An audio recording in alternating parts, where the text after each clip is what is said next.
Welcome back YouTube, and thanks for joining. I'm just going to do a quick review of the new Sigma 24-70 art lens and just a little bit of an explanation to why I purchased it and subsequently handed it back to the store and exchanged it for another lens.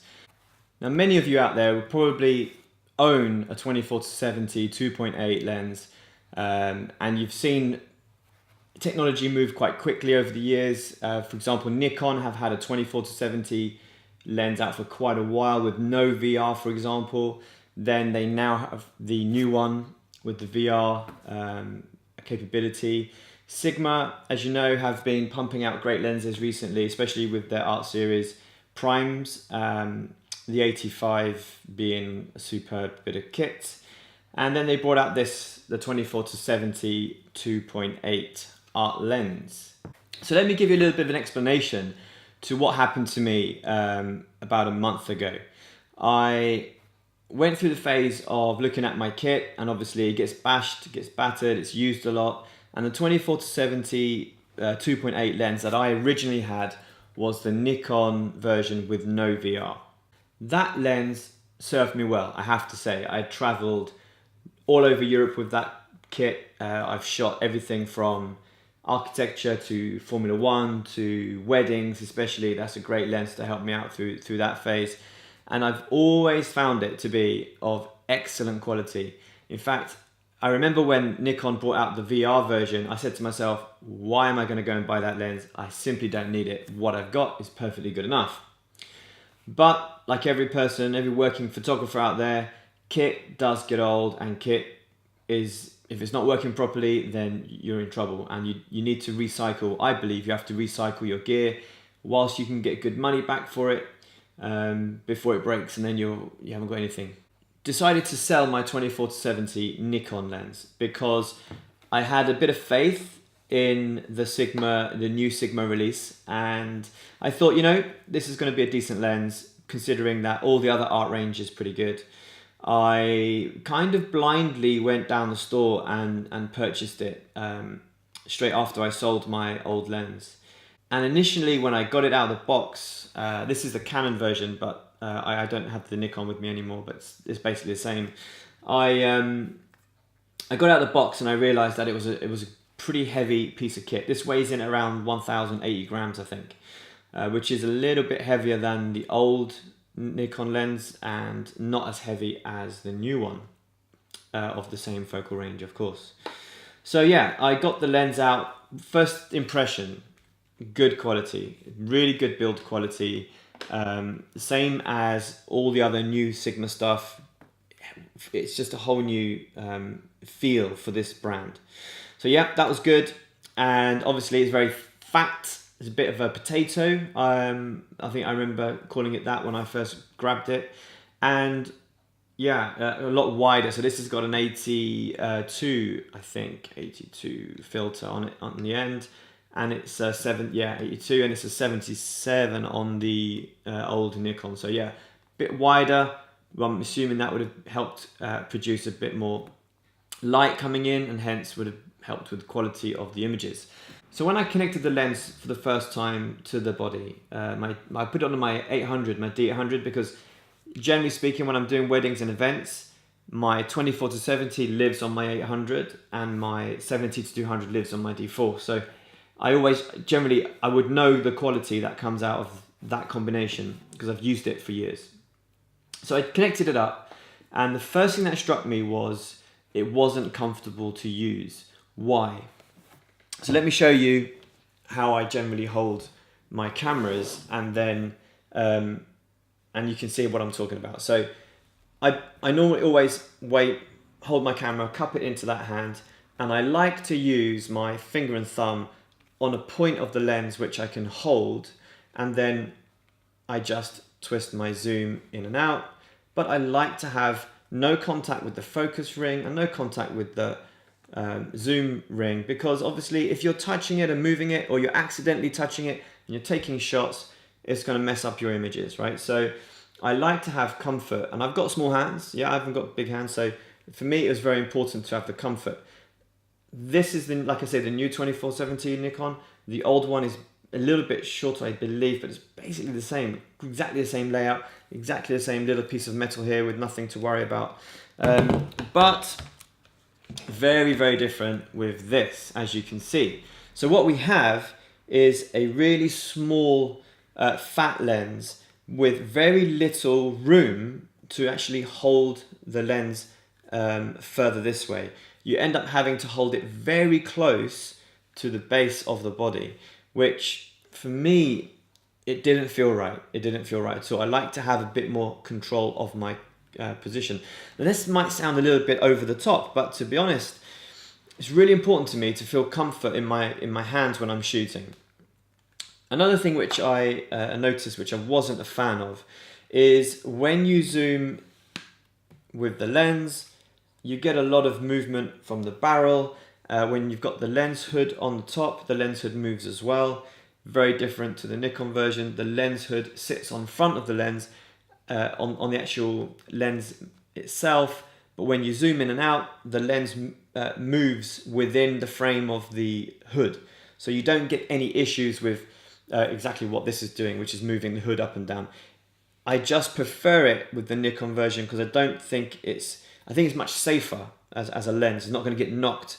The elements won't get knocked moving in and out through there. So yeah, apart from those negatives, the quality of this lens in weight and in build quality is top notch. In fact, I would say it actually feels a little bit better and looks maybe a little bit better if that's your thing over the Nikon lens, but that's purely cosmetic.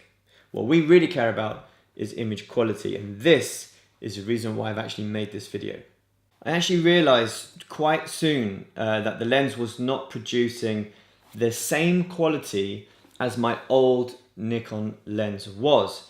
Hence, I didn't want to go back a step in regards to quality. I wanted to go forwards, or at least at a minimum, remain at the same quality, because I was very happy with that lens anyway.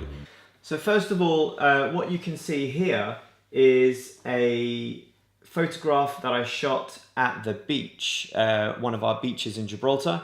And I went to this location because I knew the sun had just come up and it was just hitting these boats, and I thought it was good subject matter to focus on, a lot of contrast, and the light was pretty much on point, so that was good as well. So this shot you can see here is at 24mm, straight out of the camera. I haven't edited these at all, no sharpening. These are basically raw files. So yeah, there you go. That's what you can see. Looks all right, I would say, from this point. So the focus area will be in the center. I use the central focus point. Obviously, that's the strongest and best to represent quality. And I'm going to show you some images that I did with this at various different levels. And I'm going to show you, the first one I want to show you is at 70mm. With f13, ISO 200 and 1/250 of a second. So basically, as you can see there, this is quite a high aperture. I don't usually shoot that high, to be honest, at f13, but it's not producing particularly a bad level of sharpness. This is also zoomed in to 100%. All of the images that you're going to see are zoomed into 100%. And I thought the words on the back of the ship would be a good indicator for sharpness. So here you can see that it's not too bad, okay? We then go to f10. f10 from f13, if you can see that there is pretty much a good step in sharpness from f13 to f10. It does produce better results at that aperture. On the point of shutter speed, it's 250 a second is plenty fast enough. So, and the boats weren't exactly moving. It wasn't. It was quite calm that morning. So yeah, there's no need to worry about the shutter speed. But as you can see, the ISO level is the same, but there's definitely a difference in sharpness. So f10, the lens produces a better result. Moving up to f8, which is kind of where I love to shoot, and I always feel good that my lens is going to perform when I was using Nikon, and you can see that it is, if anything, it's only a touch sharper. That might even be out for a jury out there. So anyway, I believe that it was only just slightly sharper, which is expected. We then go to 5.6, from 8 to 5.6, and you can see, I'll just spin backwards and forwards on the images. You can see that there is a huge drop in image sharpness in this lens at 5.6, and this was worrying. Anyways, let's carry on going from 5.6 to f4. So 5.6 to f4, I mean f4 just looks like what on earth is going on here, right? So it's so soft that it's almost worrying. Is this lens even faulty or not? I don't know. We then pump up another to 2.8. Now I don't normally shoot wide open when I'm doing landscapes, but this shouldn't have produced such a poor quality image. 2.8 here, as you can see, is extremely soft, and there's no detail in those words at all. Let's go all the way back to f8, which is nice and crisp, all the way down to 2.8, which is disastrous. Now 2.8 with my old Nikon lens would not have produced this. Absolutely no way. So for me, there was a problem. As soon as you're playing with the apertures in a wide environment, I mean 70mm is pretty zoomed in anyway, it's going to be a problem, right? So what I did was, after I highlighted that there was a bit of an issue here with shooting at such a 2.8 aperture, and going even anything below f8 really was producing really soft images. So what I did was I moved location, and you'll see this now. I moved round to the other side of the rock, one of the most commonly photographed areas, has to be said, for obvious reasons. This is a lovely viewpoint. Just so if you guys are not aware, this is Africa over here, and this is our lovely lighthouse at Europa Point.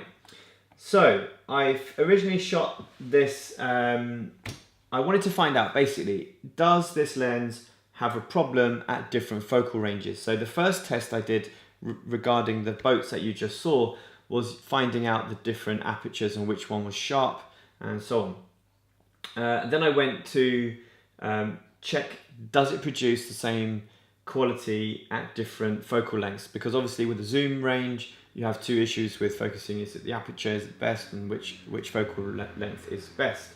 So this shot here, you can see this lighthouse here, which is zoomed in, is giving you an indication to how sharp this is. So again, 800, and they were all shot at f8 at ISO 200, and this one is at 70mm. It's not too bad, it's not too shabby, it's nowhere near as good as what I would expect coming out of my old Nikon lens. However, I wouldn't have been, losing any sleep over that, bearing in mind it's not sharpened or edited, it's straight out of the camera. What I'll then show you is the next one down, which is, let me just go back one, at 50. So from 70 to 50mm. So we're zooming out a touch. And you can see that there is a slight drop in sharpness from the two images here. So where at 70, it's not too bad. And as we're going wider, it starts to become a little bit soft. So yeah, f8 again, this is not exactly miles away. This should be pretty good quality.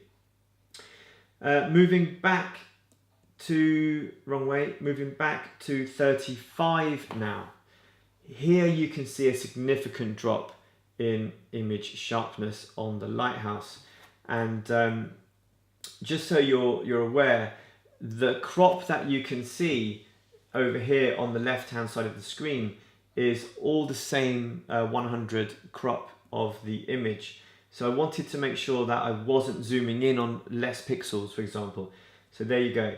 This is at 35, and the next one at 24. Shocking. It's shocking. 24mm at f8, zooming in to look at that. I mean, it is just unacceptable. And that is only off center from the frame, a slight touch. So this area should be absolutely no problem. At f8, this should be sharp as anything, and it is not. So there you go. Wasn't impressed with that at all. So whilst I was shooting at the lighthouse, I wanted to check if there was any drop in quality coming away from the center of the frame, because I realized that when I was looking at reviewing the images in the back of the camera, it did appear that the sharpness would very quickly drop off from side to side. So I span around, and there was a rock face just behind me.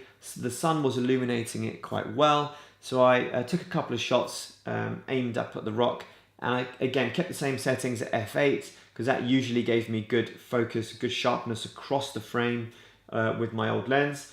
And I'll show you this now. I focused on the center of the rock here, and in first impressions, it looks pretty decent. If you can we'll just zoom in, and you can see, yeah, it doesn't look too bad at all, this being the main focus point.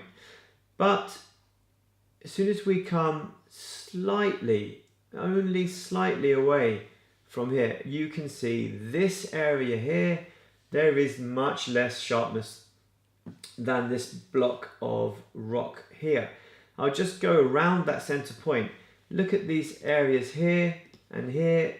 This is just so soft, so soft, all the way around. It's almost like camera shake, it's that blurred. And obviously it's not camera shake because the central point here is very, very nice quality.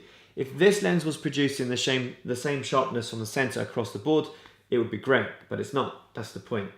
So what I did was I had a quick look at that image again, and I basically did this where I'm showing you now. You can more or less see how much of the image is sharp. Moving away from that, outside of that yellow circle, there is a lot of softness. So this is just something I wanted to highlight so I could explain to you a bit visually and help you understand exactly what was sharp and what was not sharp. Well, as you can imagine, my test morning of shooting didn't feel very good. I just parted with best part of £1,000 odd. I'd purchased the lens, which had actually taken me a step backwards in image quality and wasn't feeling very good on the front of the camera. So this was a no-brainer. I had to go back to the store.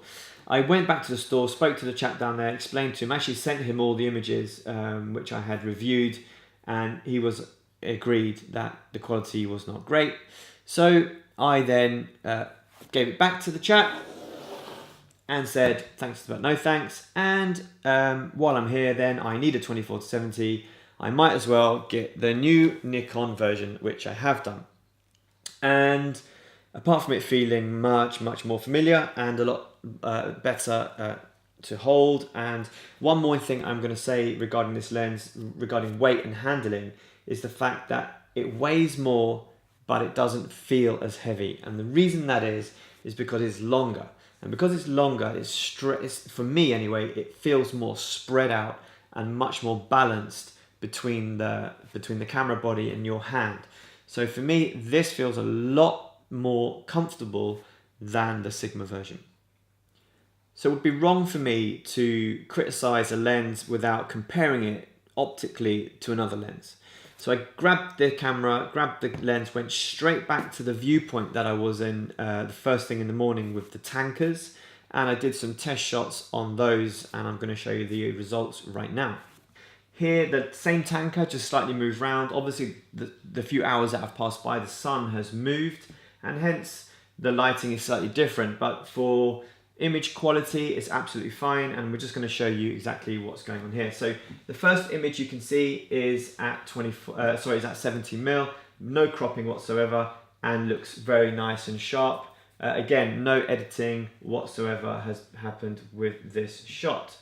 The first one we're going to look at, we're going to start again at f13 and work our way down to 2.8. Now I'm sure you can remember the difference between f13 and 2.8 in the Sigma was absolutely huge.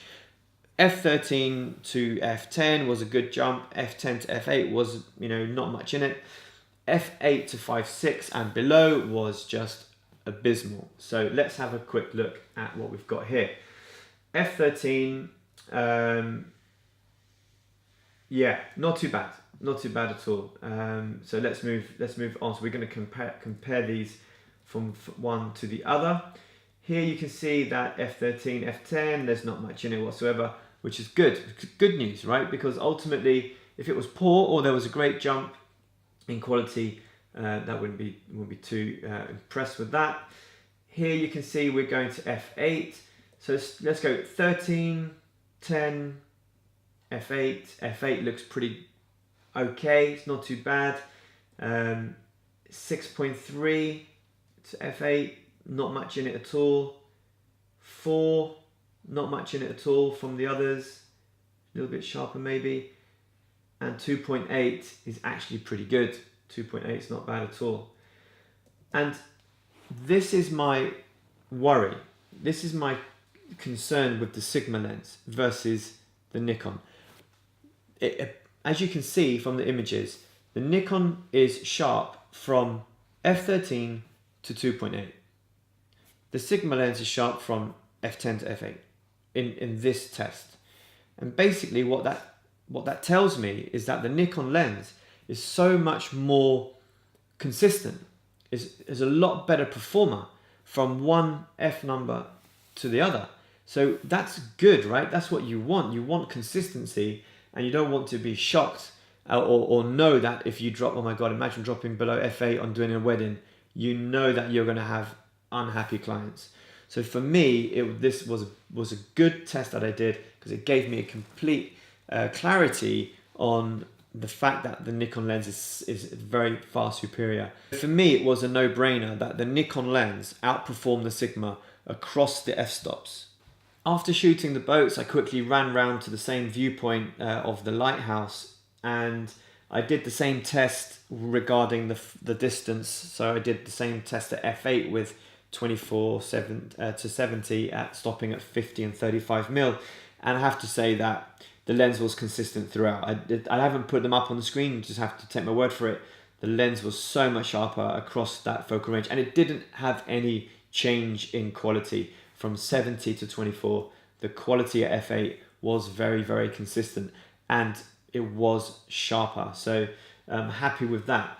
I'm going to show you this same image again, the same piece of rock, and I think it was a good test. So I went back to the same piece of rock, the same settings, f8, and focused in to the center point here. And I'm just going to zoom in a touch so you can get a better indication to the sharpness. Again, the sun has moved around a touch, so hey, that's not a problem.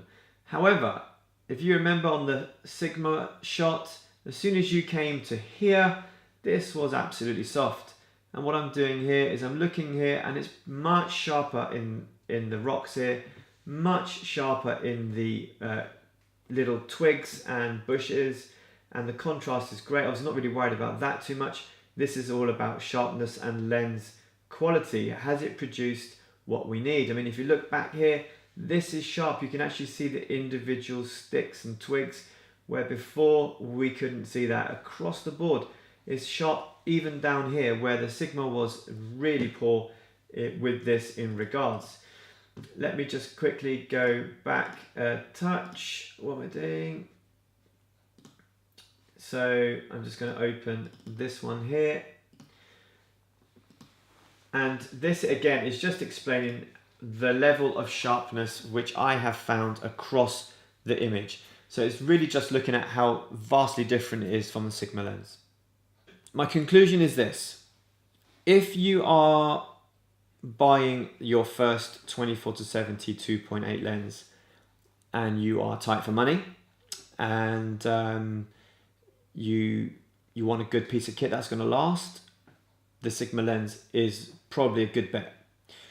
If, however, you are someone who is a bit of a quality freak, who likes to make sure that your images are sharp, best as possible, and you don't mind spending a few hundred extra pounds or dollars, or whatever currency that you're using where you're watching me from, then I would go straight down. And if you're a Nikon user, I would go for the Nikon lens. If you're a Canon user, I would buy the Canon lens. I simply don't think, if you can afford it, that the Sigma is a good option.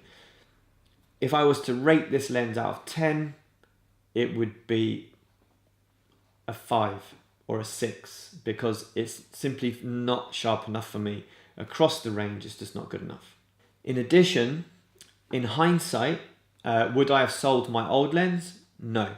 So if you're a professional, if you're an enthusiast and you're working and getting paid for jobs and you're sitting there at home thinking, I really need to upgrade my 24-70 and you have the old Nikon lens, I'm telling you, do not sell it and buy the Sigma.